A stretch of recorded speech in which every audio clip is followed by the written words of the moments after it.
I hoped that all the bullets fired led to non-fatal wounds, but statistically that was incredibly unlikely. Strangely, I felt too excited and relieved to care.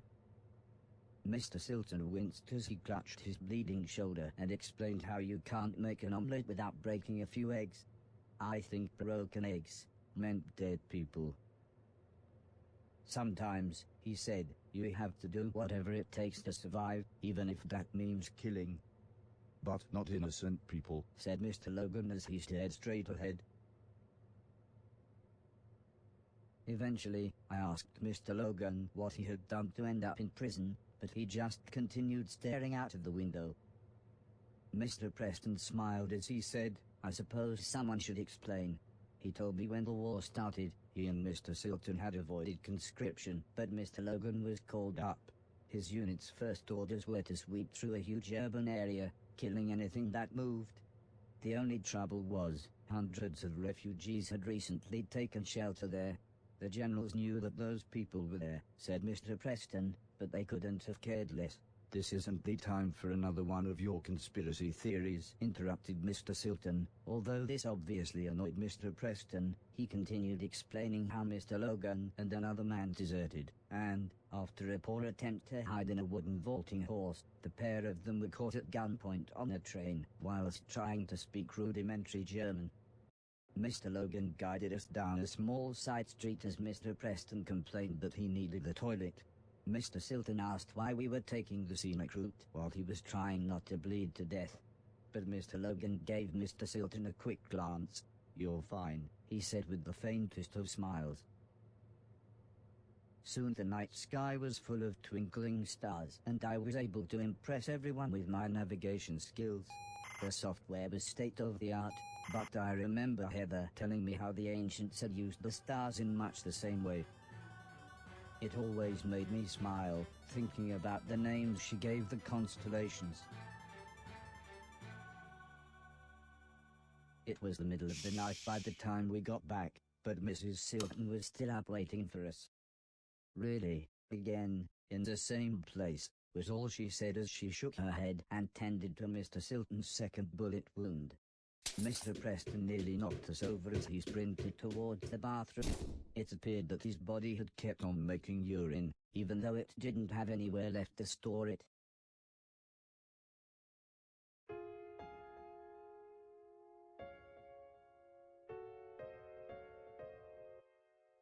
I asked Mr. Silton about Heather and the old lady, but he said he was just about to wash his hair. When I asked him again later, he said the main thing was that we'd got Logan and the van back, and couldn't the rest wait until I had cleaned up the band room for him. I didn't know what to say. Everything we had done, everything I had helped him with, I thought it was all to get everyone back together. But now I didn't know what to think. Before I could say anything, Mrs. Silton explained that it was okay if I only travelled on trains and was alone. I must have looked worried as Mrs. Silton smiled and continued, if you really want these idiots to go with you, they can disguise themselves and catch the next train after you. Mr. Silton was dismissive, and said I'd get nowhere without proper ID. They'll be stopping robots for even the tiniest of things, he said. And a robot passport costs a fortune these days. Well, said Mrs. Silton, it's a good job I've got this. Mr. Silton looked confused and asked where Mrs. Silton got the money. Sometimes, said Mrs. Silton, when God slams a door in your face and shoots you twice in the shoulder, he opens a window. Mrs. Silton explained how Preston had given her the extra money. He said there was good money to be made selling pills and powder to people that distracted them from the world being an absolute mess. Bedtime, said Mr. Logan as he carried his guitar into his room. Everyone else left one by one, leaving me stroking the dog.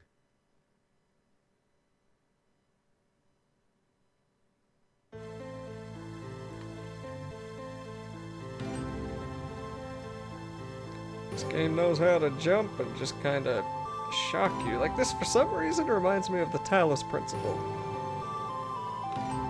Even though the clouds only show up at the end when you pick the little good robot ending. Hey, we're a robot. Maybe we gotta pick the little good robot ending here too.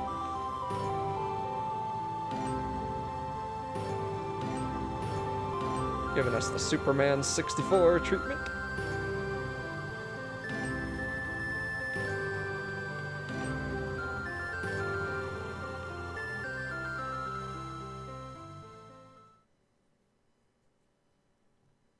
I awoke to the sound of Mrs. Silton making herself some breakfast. It felt very early, but I suppose it was just that we had gotten so late. Mrs. Silton gulped down her coffee, and with a reassuring smile she said, "Let's do this."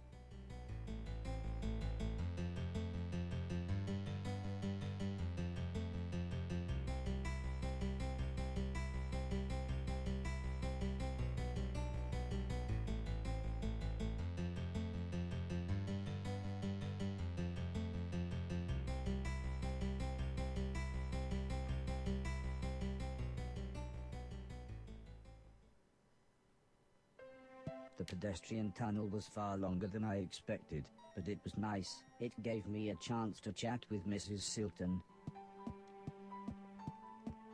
She told me she was from an upper-class family, and that her parents had nearly disowned her when she married Mr. Silton.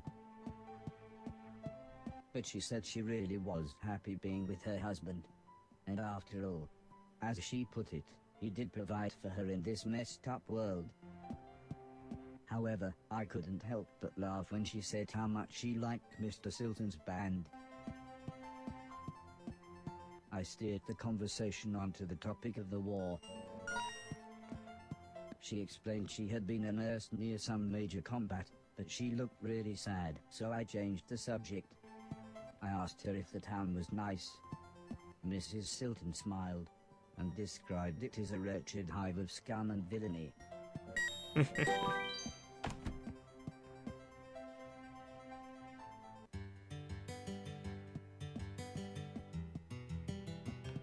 Guess that's if I ever want to go back. Hopefully I don't have to go back.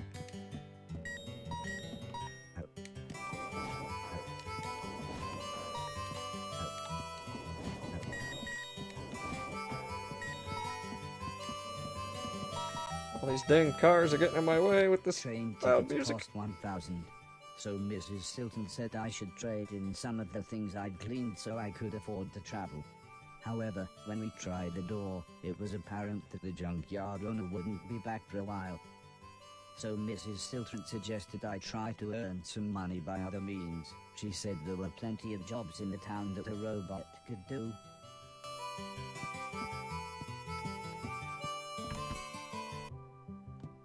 The largest of the old ladies explained the job to me.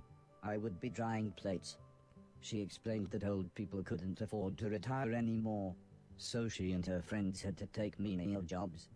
All of the old ladies would be throwing plates at me as quickly as they could. I just had to catch and dry them. Sure, I need 1,000 money. Oh, great. So how do I catch? Ah, it's like Club Penguin, it looks like.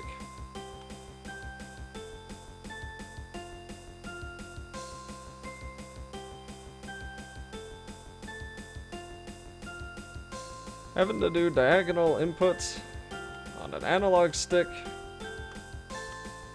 is annoying, I have to say, but this isn't so bad.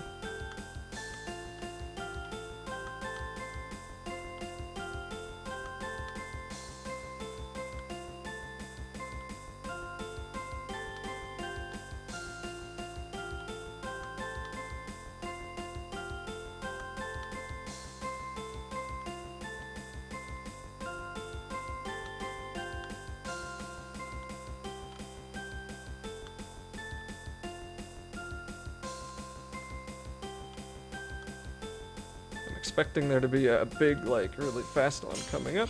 Oh, really? I missed that one? That's dumb.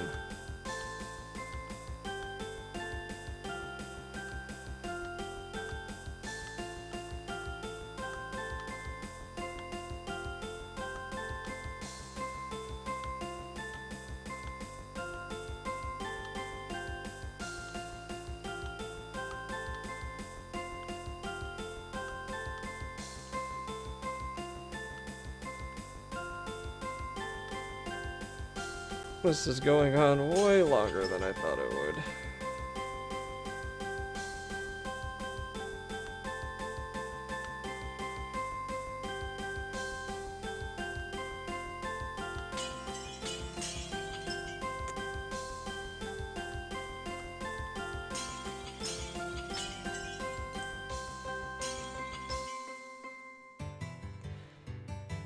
Wow, $952 from that.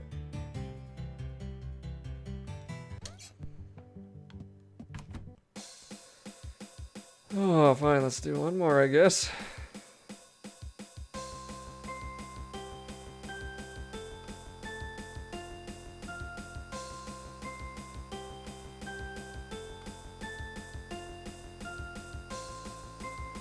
This looks like it's exactly the same thing as last time.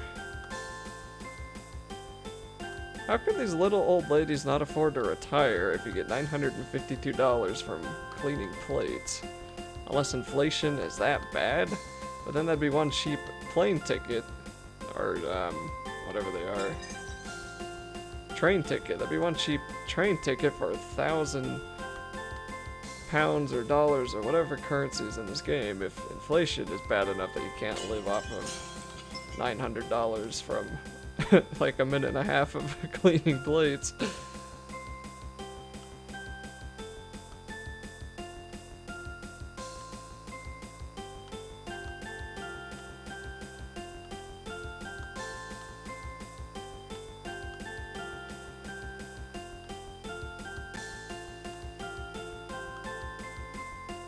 None of them seem to care my robot either, so I guess that's a good thing, even though I touched a guy's arm and melted his skin off of his body.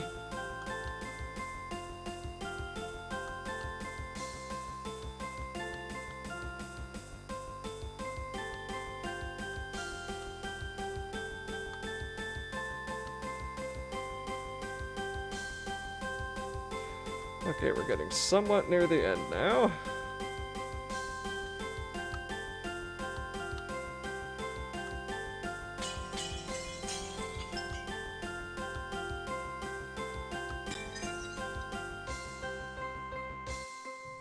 Thank goodness. 1,200 bucks.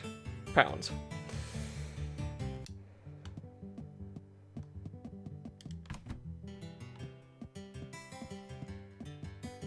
So, can I go buy it now? That's the scrapyard.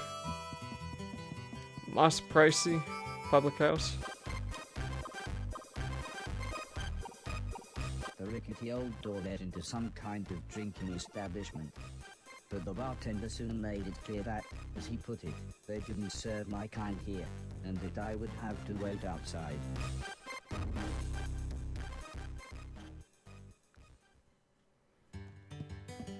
Makes sense.